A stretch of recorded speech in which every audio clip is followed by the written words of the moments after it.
बिस्मिल्लाहिर्रहमानिर्रहीम। अस्सलाम वालेकुम। यूट्यूब पर, फेसबुक पर आप मुझे देख रहे हैं। मैं तारिक मतीन हूँ। एक इंटरव्यू था जो इमरान खान साहब ने स्काई न्यूज़ को दिया, जिस पर इमरान खान साहब की, उनके मौक़िफ़ में क्लैरिटी की और इमरान खान साहब की जानिब से भरपूर अंदाज में पाकिस्तान का मुक़दमा दुनिया के सामने रखने की तारीफ़ हो रही है और ये तारीफ़ इंटरनेशनल जर्नलिस्ट कर रहे हैं।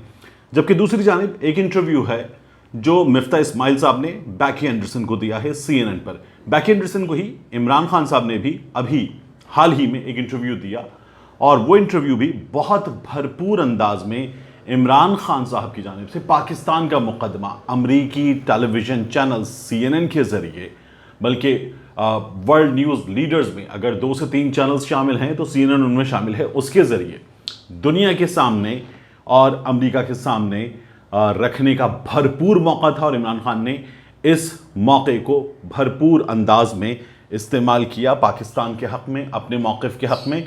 इस बात की तारीफ़ हुई। अब एक इंटरव्यू मिफ्ता इस्माइल साहब ने दिया है।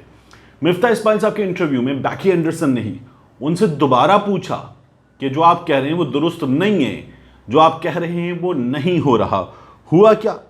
बैकी एंडरसन ने मिफ्ता इस्माइल से पूछा, पाकिस्तान में जो पेट्रोलियम मसनूआत की कीमतें हैं जिन पर हर शख्स रो रहा है और हुकूमत कह रही है कि लोग खुश हैं, क्योंकि हमारे यहाँ ऐसे सहाफ़ी मौजूद हैं, ऐसे चापलूस किस्म के सहाफ़ी मौजूद हैं जो ये कह रहे हैं कि हुकूमत ने बिल्कुल ठीक किया है। ये लोग कल तक 2 रुपये बढ़ने पर इमरान खान साहब का गिरेबान पकड़ने को तैयार होते थे, लेकिन अब कह रहे हैं हुकूमत ने बिल्कुल ठीक किया, 30 रुपये बढ़ाकर। इमरान खान साहब की हुकूमत ने पेट्रोलियम मसनूआत की कीमतें लॉक कर दी थी 4 महीने के लिए, और इसको ये हुकूमत जो है ये बारूदी सुरंगें कहती है। तो मिफ्ता इस्माइल साहब से पूछा गया कि क्या फ्यूल प्राइसेस जो बढ़ रहे हैं, मुसलसल बढ़ रहे हैं, इसके लिए आप रूसी तेल और रूस की गंदुम ये खरीदेंगे? बैकी एंडरसन ने पूछा, मिफ्ता इस्माइल साहब ने कहा गंदुम खरीदेंगे, इस सिलसिले में हमने बात की है। गुज़श्ता हुकूमत ने अलबत्ता गुज़श्ता हुकूमत ने पेट्रोल खरीदने की बात की थी, जवाब नहीं मिला रूस की जानिब से। उन्होंने कहा, फिर बैकी एंडरसन ने दोबारा पूछा कि तेल खरीदने का इसका मतलब है सवाल ही पैदा नहीं होता, आप ये कह रहे हैं कि तेल खरीदने का सवाल ही पैदा नहीं होता? तो उन्होंने जवाब दिया, गुज़श्ता हुकूमत ने लिखा, जवाब नहीं आया। रूस पर पाबंदियां हैं, मेरे लिए इन पाबंदियों की वजह से तसव्वुर भी महाल है। वो ये कह रहे हैं कि आई कैन नॉट इमेजिन, मेरे लिए तसव्वुर भी महाल है। तो बैकी एंडरसन ने कहा कि दूसरे मुल्क खरीद रहे हैं, जैसे भारत खरीद रहा है, तो फिर तो उन्होंने कहा कि रूस पर पाबंदियां हैं और अगर पेशकश हो सस्ते तेल की और पाबंदियां ना हो तो हाँ, मगर अभी पाकिस्तानी बैंक्स के लिए LCs, लेटर ऑफ क्रेडिट, खोलना और रूस का तेल खरीदना मुमकिन नहीं है। ये मिफ्ता इस्माइल साहब ने मौक़िफ़ पाकिस्तान का पेश किया। वहाँ CNN खुद पूछ रहा है कि भाई लोग खरीद रहे हैं, लेकिन मिफ्ता इस्माइल साहब कहते हैं कि पाबंदियां हैं। इस इंटरव्यू के हवाले से शीरी मज़ारी साहिबा ने मिफ्ता इस्माइल साहब की इसी वीडियो को ट्विटर पे पोस्ट किया और कहा, the man is a liar, ये आदमी झूठ बोल रहा है। He says after 45 days we will buy oil from Russia if there are no sanctions. 45 दिन गुजरने के बाद अब ये कह रहे हैं कि अगर पाबंदियां ना हो तो हम रूस का तेल खरीदेंगे।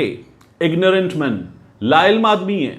There are no sanctions on purchasing oil from Russia, कोई पाबंदियां नहीं है रूस का तेल खरीदने पर।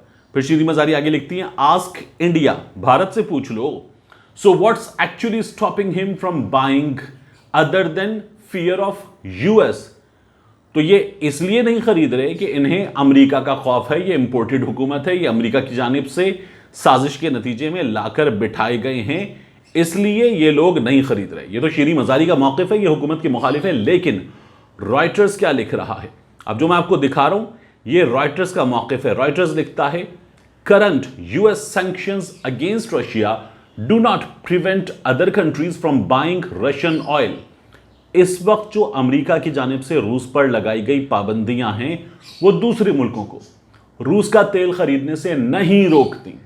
हमारे वजीर खजाना को पता ही नहीं, वो कह रहे हैं जी पाबंदियां हैं, नहीं रोकती।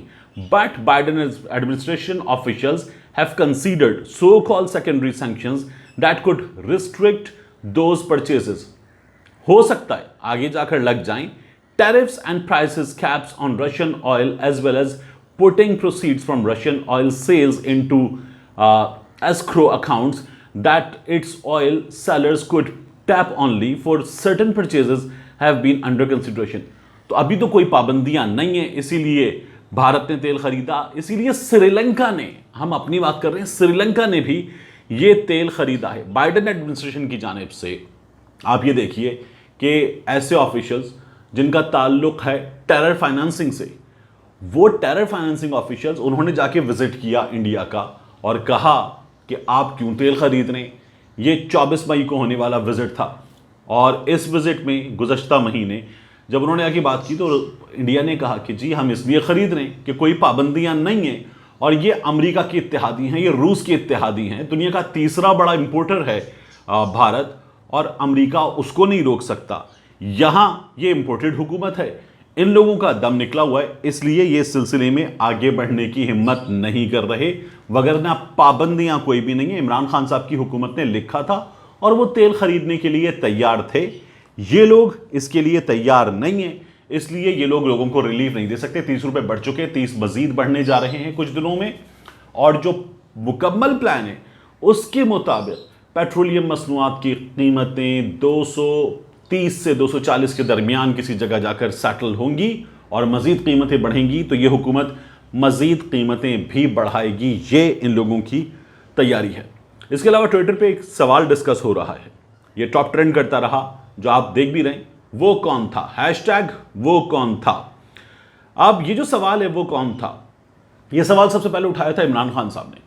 इमरान खान साहब ने ये सवाल कराची जलसे में उठाया, पेशावर जलसे में उठाया, और इमरान खान साहब ने ये सवाल उठाने के बाद पाकिस्तान भर से पूछा कि कौन था, मैं वजीर आजम था, किसको कह रहा था अमेरिका कि अगर इमरान खान को ना निकाला तो हम पाकिस्तान को माफ नहीं करेंगे, वजीर आजम तो पाकिस्तान का मैं हूं, चीफ एग्जीक्यूटिव तो मैं हूं, तो धमकियां किसको दे रहे थे। इमरान खान सवाल कर रहे हैं कि वो कौन था। इमरान खान साहब ने एक बार फिर पूछा कि जिस वक्त मैं वजीर आजम था, FIA ऑफिशियल्स को उस वक्त मना कर दिया गया था कि शहबाज शरीफ वजीर आजम बनने जा रहे हैं, हमजा शहबाज वजीर आला बनने जा रहे हैं, इनके केसेस में पेश मत होना। तो प्रोसिक्यूटर को किसने मना किया था, सिकंदर जुल्करनैन को किसने मना किया था। इमरान खान साहब ने वकीलों के सामने खिताब करते हुए भी पेशावर में ये सवाल उठाया और ये पूछा कि वो कौन था। ये सवाल सोशल मीडिया पर लोग पूछ रहे हैं कि वो कौन था जिसने कौमी असेंबली के बाहर कैदियों की वैन लाकर खड़ी कर दी थी। लोग पूछ रहे हैं कि वो कौन था जिसने अदालत खुलवा दी थी।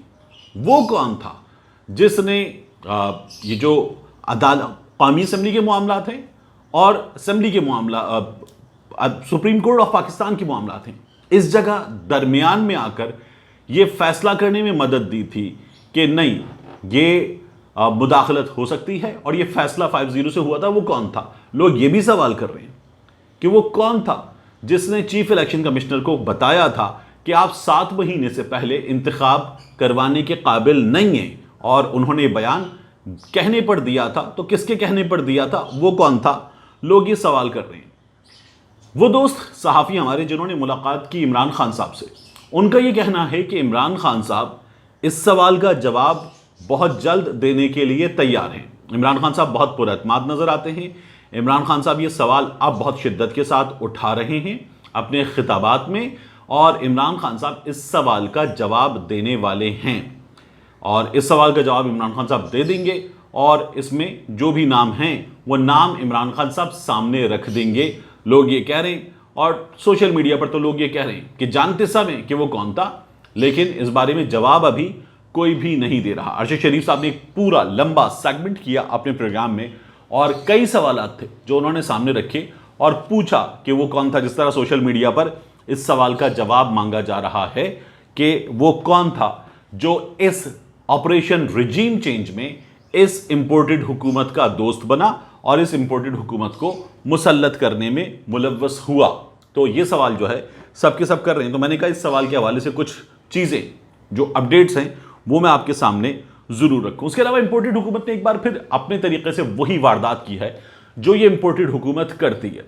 मरियम नवाज शरीफ साहिबा जलसों में जाती हैं, शहबाज शरीफ साहब जाते हैं और ये कहते हैं आटे की कीमत आधी कर दी, घी की कीमत 100 रुपये कम कर दी, 200 रुपये कम कर दी, चीनी की कीमत 50 रुपये कम कर दी, 30 रुपये कम कर दी। ये झूठ बोलते और बोलते चले जाते। ये बिल्कुल वैसे ही झूठ है जैसे आज तक मरियम नवाज शरीफ, मियाँ शहबाज शरीफ, मियां हमजा शहबाज शरीफ, मियां नवाज शरीफ, ये सब के सब कहते हैं कि पेशावर की जो बस है बीआरटी, ये चलती कम है, जलती ज्यादा है। वहां पर गड्ढे हैं, वहां पर धक्के लगते हैं, ये सर्विस किसी काम की सर्विस नहीं है। इन लोगों ने उससे पहले पिंडी मेट्रो बनाई, लाहौर मेट्रो बनाई, मुल्तान मेट्रो बनाई, ऑरेंज लाइन ट्रेन बनाई। इनके बनाए हुए तमाम मंसूबे, एक तरफ पेशावर मेट्रो, एक तरफ जिसको इंटरनेशनल अवार्ड मिला बेहतरीन सर्विस का, इनके किसी मंसूबे को नहीं मिला। लेकिन ये अब भी आते हैं और आकर मीडिया के सामने कहते हैं कि पेशावर मेट्रो जो है वो चलती नहीं है, और इनका झूठ मीडिया दिखाता है। मीडिया उस पर यह नहीं बताता कि ये अवार्ड विनिंग मंसूबा है, पाकिस्तान में कोई और मंसूबा इसकी टक्कर पे नहीं है। बिल्कुल इसी तरह से ये लोग आगे कहते हैं घी सस्ता कर दिया। अब घी के साथ क्या मुआजरा हुआ है? घी के साथ यूटिलिटी स्टोर्स पर घी की और कुकिंग ऑयल की कीमत में 208 रुपए और 213 रुपए तक का इजाफा हो गया है। इजाफा है ये 208 रुपए, 213 रुपए, और यूटिलिटी स्टोर्स कॉर्पोरेशन ने इजाफे का नोटिफिकेशन भी जारी कर दिया है। अब जो घी है उसकी फी किलो कीमत हो गई है कम से कम 555 रुपए यूटिलिटी स्टोर पर, और कुकिंग ऑयल की फी लीटर कीमत 605 रुपए हो गई है। इस हुकूमत में कुकिंग ऑयल की फी लीटर कीमत 605 रुपए हो गई है। ये इस हुकूमत का कारनामा है। इसके बाद इन्होंने बड़ा शोर एक और किया। वो शोर ये था कि खाद की कीमत, शहबाज शरीफ आया, शहबाज शरीफ की स्पीड, शहबाज शरीफ की कारकर्दगी, शहबाज शरीफ का सुबह 6 बजे उठना, खाद भी सस्ती कर दी है शहबाज शरीफ ने। खाद की 50 किलो के थैले की कीमत में इन लोगों ने एक कमी का नोटिफिकेशन जारी किया, और नोटिफिकेशन गुज़श्ता हफ्ते जारी करने के फौरी बाद इन्होंने वो नोटिफिकेशन वापस ले लिया है।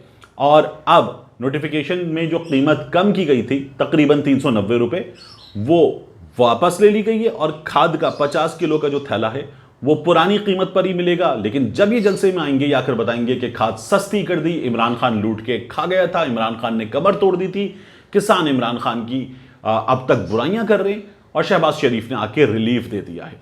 मिफ्ता इस्माइल साहब ने एक और बात बता दी है। उन्होंने ये कहा है कि IMF ये चाहता है कि हम पेट्रोल पर, डीजल पर और बिजली पर जो साबिका हुकूमत है उसकी सब्सिडीज को ख़त्म करें। वो ये कह रहे हैं कि IMF के साथ मुआहदे के हवाले से हमें एतमाद है, और जो बजट आएगा उसके नतीजे में IMF के साथ मुआहदा हो जाने की उम्मीद है। लेकिन हम सब्सिडीज ख़त्म करने जा रहे हैं, महंगाई का एक और तूफान आएगा, और एक आम आदमी झोली उठाकर इन लोगों को जो देगा उसे दुआ नहीं कहते, उसे बद्दुआ कहते हैं।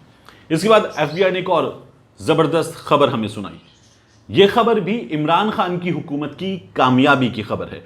FBI का कहना है कि माली साल के पहले 11 माह में 5,349 अरब रुपए टैक्स जमा किया गया, जो गुज़श्ता माली साल के मुकाबले में 28.4% है। गुज़श्ता माली साल इसी मुद्दत में 4,146 अरब रुपए टैक्स जमा हुआ था, अब 5,349 अरब रुपए टैक्स जमा किया गया है, और ये एक रिकॉर्ड है। ये FBR ने हमें बताया है। तो ये वाली सूरत हाल है।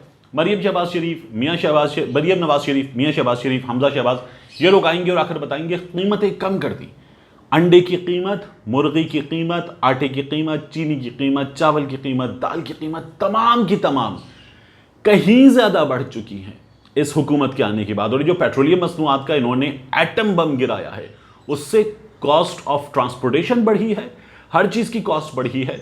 और अब तमाम के तमाम लोग इस इंपोर्टेड हुकूमत से पूछ रहे हैं कि अगर आपको यही सब कुछ करना था तो वो डॉलर जो 174 पर था उसे आप 200 पर ले आए, और उसके बाद महंगाई कहीं ज़्यादा बढ़ा दी, तो फिर आप लोग आए क्यों थे? तमाम बुराइयां भी आपके गले में आ गई हैं, और आप कह रही है पिछली हुकूमत ने किया था, तो फिर पिछली हुकूमत को चलने देते, आप लोगों को आने की ज़रूरत थी क्या? मिलते हैं इंशाल्लाह आपसे अगले वीडियो में।